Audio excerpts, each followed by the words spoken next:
December 6వ తేదీన జీవముగల దేవుని మాటలు. మత్తయి సువార్త 24వ అధ్యాయము 1వ వచనం నుంచి 10వ వచనం వరకు. యేసు దేవాలయము నుండి బయలుదేరి వెళ్ళుచుండగా ఆయన శిష్యులు ఆ దేవాలయపు కట్టడములు ఆయనకు చూపింపవచ్చిరి. అందుకు ఆయన, మీరు ఇవన్నీ చూచుచున్నారు కదా, రాతి మీద రాయి ఒకటి అయినను ఇక్కడ నిలిచి ఉండకుండా పడద్రోయబడునని మీతో నిశ్చయముగా చెప్పుచున్నానని వారితో అనెను. ఆయన ఒలీవల కొండ మీద కూర్చుండి ఉన్నప్పుడు శిష్యులు ఆయన యొద్దకు ఏకాంతముగా వచ్చి, ఇవి ఎప్పుడు జరుగును? నీ రాకడకును యుగ సమాప్తికిని సూచనలేవి? మాతో చెప్పుమనగా, యేసు వారితో ఇట్లనెను, ఎవడునూ మిమ్మును మోసపరచకుండా చూచుకొనుడి.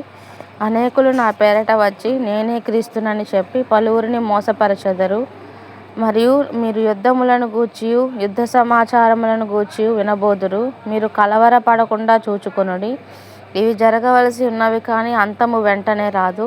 జనం మీదికి జనమును, రాజ్యం మీదికి రాజ్యమును లేచును. అక్కడక్కడ కరువులను, భూకంపములను కలుగును. ఇవన్నీ వేదనలకు ప్రారంభము. అప్పుడు జనులు మిమ్మును శ్రమలపాలు చేసి చంపెదరు. మీరు నా నామం నిమిత్తము సకల జనముల చేత ద్వేషింపబడుదురు. అనేకులు అభ్యంతరపడి ఒకనినొకడు అప్పగించి ఒకనినొకడు ద్వేషింతురు. యేసయ్య వాక్యం ఆశీర్వదించునుగాక. వినిన మీకందరికీ ఆశీర్వాదాలు కలుగునుగాక. ఆమెన్.